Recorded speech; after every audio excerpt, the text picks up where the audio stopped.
урматтуу төрага, урматтуу Алмазбек Аксынжанович.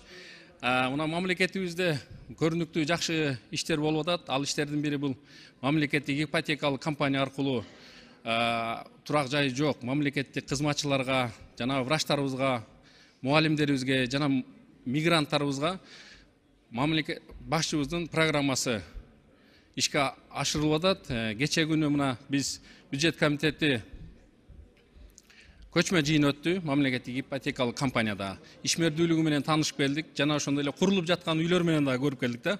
Иштери аябай жакшы. Мен сунушум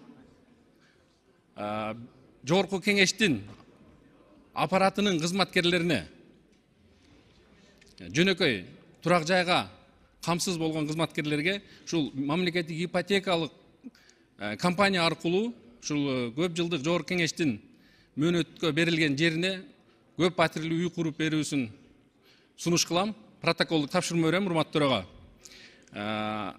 Баарыбызга белгилүү, бул биздин аппараттын кызматкерлери мыйзам келип түшкөндөн баштап кабыл алганга чейин өзлөрүнүн активдүү, өзүнүн иштерин аткарышып келишет. Ошон үчүн биздин дагы жогорку кеңештин кызматкерлерине үй, турак жайга муктаж. Мен баса белгилеп кетем, урматтуу депутаттар, жогорку кеңештин депутаттарына эмес, бул жогорку кеңештин аппаратынын жөнөкөй кызматкерлерине. Урматтуу төрага протоколдук тапшырма берип койсоңуз, мен кат жүзүндө дагы берип кетем. Рахмат.